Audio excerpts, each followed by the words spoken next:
마태복음 10장 말씀을 읽는 날인데, 이 마태복음 10장의 내용에서는 예수님께서 12명의 제자들을 부르셔서 그들에게 권능을 주시고 그들을 파송하시게 되는 내용이 소개가 됩니다. 첫 번째 파송하는 경험을 제자들에게 하게 하시는 것입니다.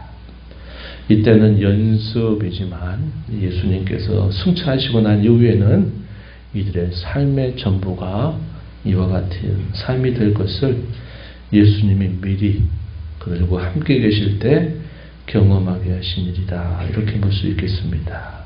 본문 1절부터 15절까지 소개되는 내용이고요.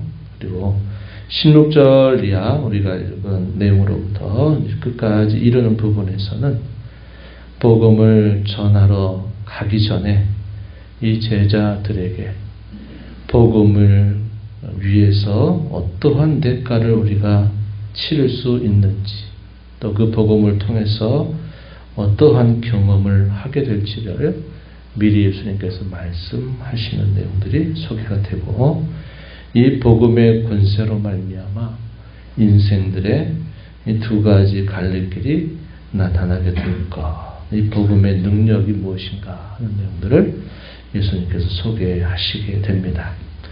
내용들을 함께 살펴보겠습니다.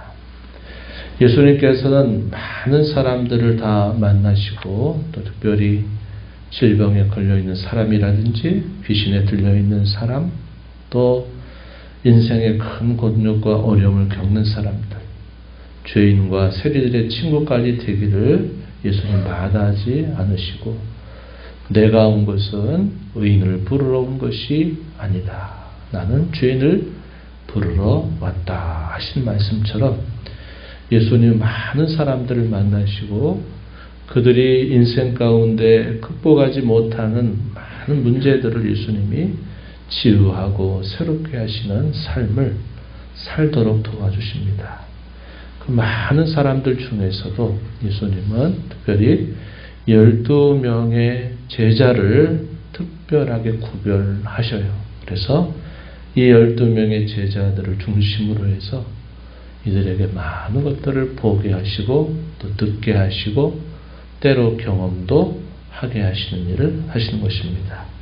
그 12명의 제자 명단 10장 2절 이하로부터 소개가 됩니다. 우리 많이 알고 있는 이름들이죠. 12사도의 이름은 이러하다. 베드로라 하는 시몬, 그의 형제 안드레, 세베대의 아들 야고보와 그의 형제 요한, 벨zet과 바돌로메, 도마와 세리마테, 알페오의 아들 야고보와 다데오, 가나나인, 아람어로 밑에 보면 열심당원이라는 의미를 담고 있다 소개하죠.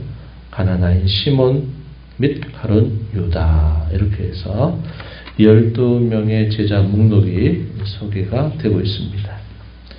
12명의 제자로 삼은 것은 구약적인 배경과 무관하지 않습니다. 구약의 하나님 백성들을 구성하는 12지파, 그와 준해서 예수님께서 많은 사람들을 외면하지 않고 그들을 불쌍히 여기셔서 그들을 치유하고 구원하시는 일을 하시면서도 12명의 제자를 따로 구별하시는 겁니다.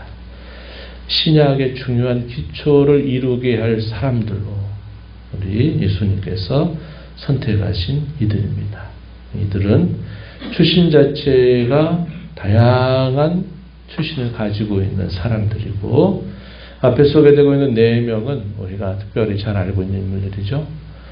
예수님이 특별히 아끼셨던 사람들이고, 갈릴리 어부 출신의 사람들이었고, 또 이 복음서를 훗날에 기록하게 될 세리마태의 경우도 당시에 이 죄인들의 대명사처럼 불려졌던 인물이기도 합니다. 여러 다양한 출신의 사람들을 예수님께서 다 불러 들이셔서 이들을 다양한 출신을 가지고 있지만 하나님의 나라를 위해서, 그의 복음을 위해서 하나가 되게 하시는 그 예수님의 손길을 볼 수 있습니다. 오늘날 우리가 교회를 이루고 있는 구성원들도 이와 같이 신분의 지위 고하를 막론하고 다양한 출신의 사람들이 교회에 속하여서 주의 몸을 이루고 있는 것도 이와 비슷하다는 겁니다.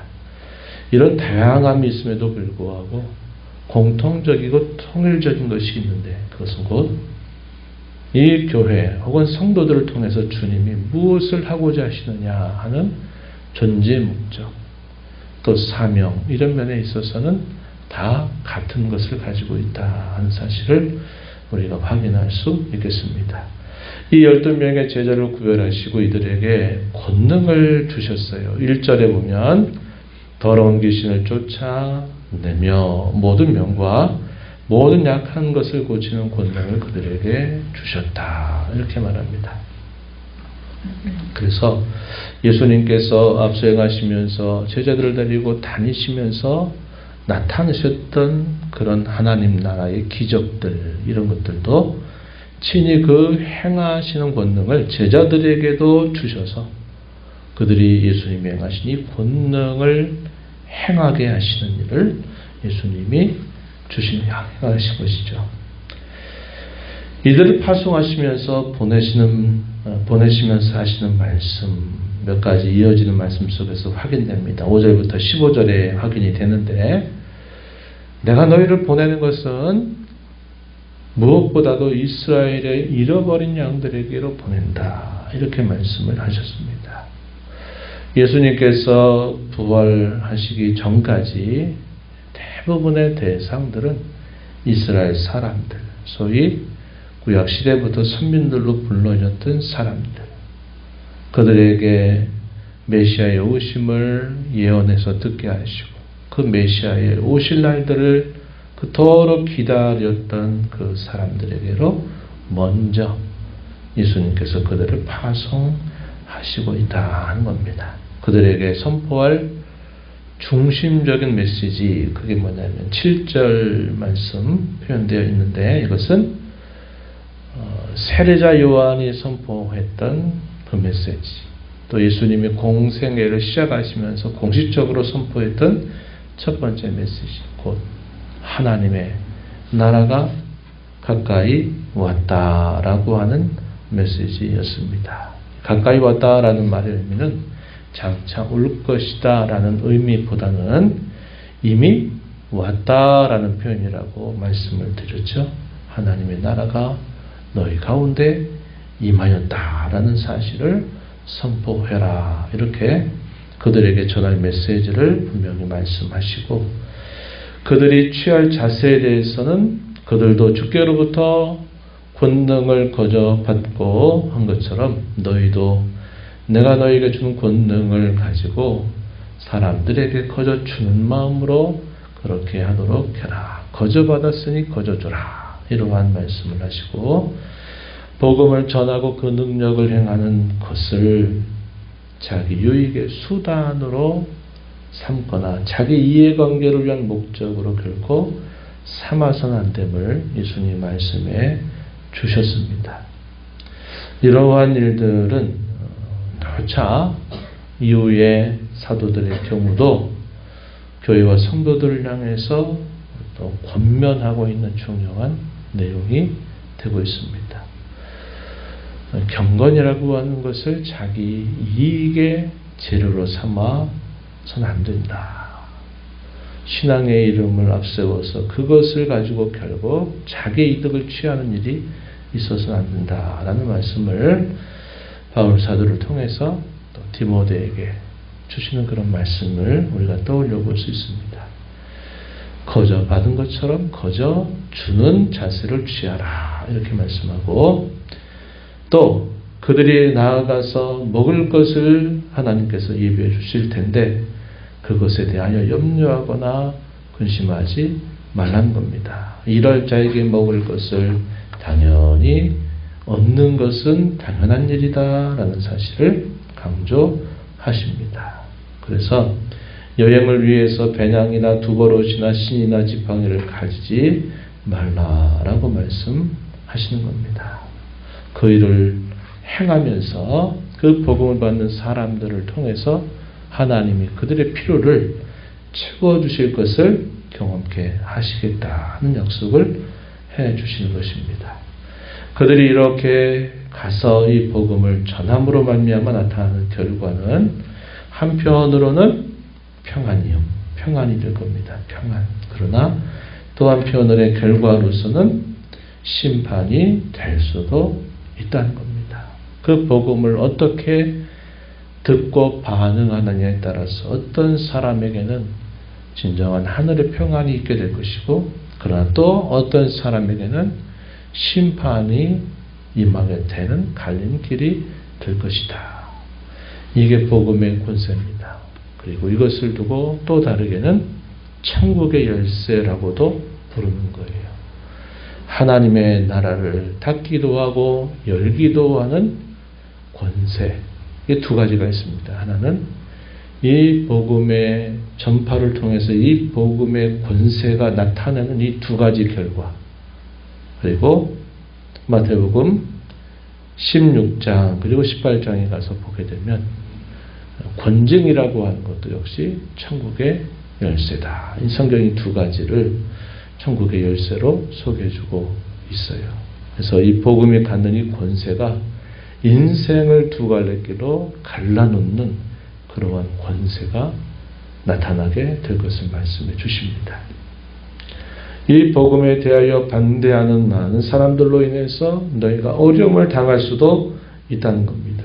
나로 말미암아 18절에 보면 예수님으로 말미암아 많은 반대를 당하기도 할 것이고, 또 22절에 보면 내 이름으로 말미암아 너희가 많은 어려움을 겪을 수도 있다라고 예방주사를 마치 놓아주시듯 말씀하십니다.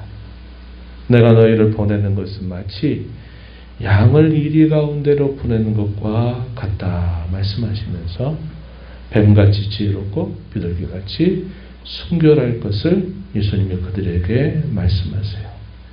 많은 사람들이 너희를 공에 넘겨주기도 하겠고 채찍질하기도 하고 세상의 권세자들 앞에 끌려가는 일도 있을 것이다.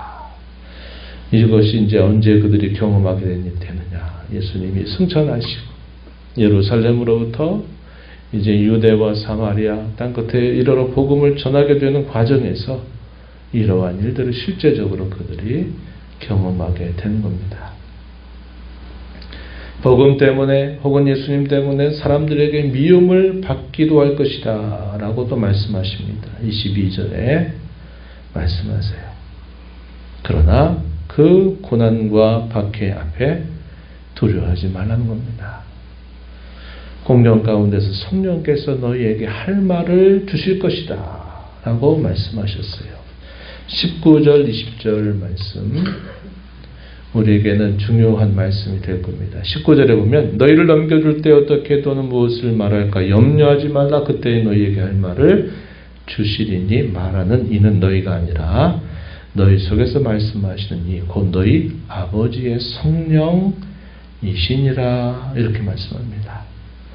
이것은 우리가 장차 주의 재림이 더 가까이 다가오게 될 때 많은 시련과 환난이 우리에게 닥쳐오게 될 때에도 이것이 우리에게 주시는 하나님의 든든한 약속입니다. 초대교회 로마의 많은 박해들을 겪으면서 많은 순교자들이 있던 그때에도 예수님이 이 말씀을 그 순교를 당한 많은 신자들에게 이 말씀대로 이루어 주셨던 것을 우리가 기억합니다. 그래서 우리는 이 복음 때문에 혹은 하나님 나라 때문에 고난받고 사람들에게 특별하게 미움을 받고 박해를 당하는 이들 가운데서도 우리는 두려워할 필요가 없다. 하나님 우리에게 무엇을 말하고 어떻게 할 것인가를 성령님을 통해서 우리에게 가르치시고 인도하실 것이다. 이렇게 말씀하시는 겁니다. 대적자들을 두려워하지 말아라. 우리가 참으로 두려워해야 할 분은 하나님 외에는 없다. 사람 앞에서 나를 부인하지 말고 나를 시인하도록 해라. 이런 말씀을 덧붙여 주시게 됩니다. 이 복음이 가져다주는 중요한 결단에 관하여 또다시 예수님 말씀하시는 내용이 34절 이하에 소개가 되는데, 나는 화평을 주러 온 것이 아니라 검을 주러 왔다라는 말씀을 하십니다. 가족관계도 때로는 이 복음 때문에 가족관계에 있어서도 갈라지는 일이 생길 수 있다, 이렇게까지 말씀을 하십니다. 그러면서 그들을 향해서 요구하시는 중요한 제자들을 먼저 한번 말씀하시죠. 자기 십자가를 지고 나를 따라야 될 것이다. 나를 위해서 자기 목숨을 잃게 된다면 진정으로 살게 될 것이다 라는 이런 영설 같은 이런 말씀을 예수님이 이들에게 전해 주시게 됩니다. 그러면서 이러한 밖에도 불구하고 복음을 전하는 자들에게 하나님께서 하늘의 보상, 하늘의 상을 그들에게 약속하시는 말씀을 더해 주시고 있습니다. 오늘 우리가 이 말씀을 보면서 이런 많은 이들의 복음 전파를 통해서 저와 여러분에게 이 복음의 은혜가 임하고 이 복음을 통해서 주시는 참 평안이 우리의 심령 속에 임하게 된 이 사실이 참 놀랍고 감사한 일이다라는 것을 다시 기억하고, 우리가 비록 이 땅에 살지만 우리의 진정한 신분이 하나님의 나라에 속해 있다라는 사실을 자각하면서 역시 오늘을 살아가야 하겠습니다.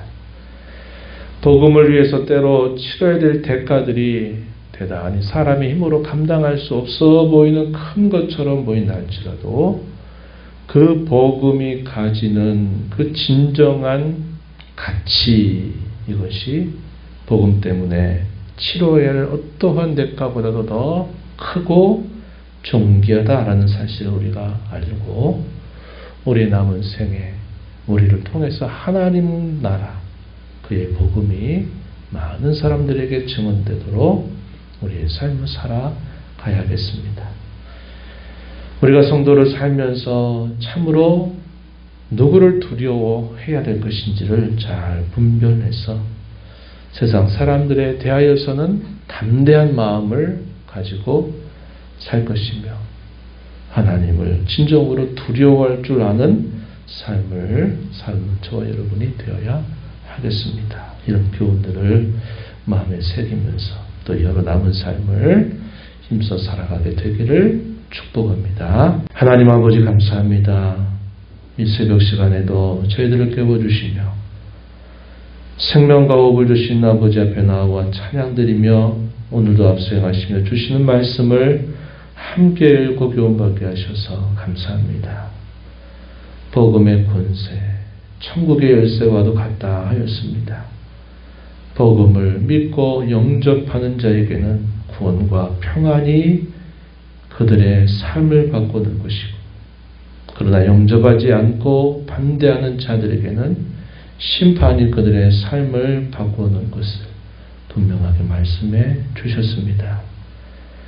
오늘 저희들에게 이 복음의 놀라운 역사가 구원과 평안으로 저희에게 임하게 하시고, 이 땅에 살지만 진정으로 저희가 속한 나라가 곧 하나님의 나라임을 확신하며 삶을 살아가게 하신 하나님의 은혜를 감사드립니다. 이 받은 구원을 통하여서 저희가 살아가는 삶이 이 복음의 증인으로 사는 삶이 되게 주셔서 복음의 통로가 되게 하셔서 저희를 통하여 믿지 않는 우리의 가족들, 우리 이웃들, 또 많은 사람들이 주께로 돌아와 그들도 하나님의 백성이 되는 놀라운 복을 잘 경험하며 살도록 인도해 주시기를 바라옵나이다. 은혜의 보호자 앞에 나와서 아버지 은혜를 구하는 모든 심령들의 간구를 기울여 주시고 응답해 주시기를 바라며 예수님 이름으로 기도하옵나이다. 아멘.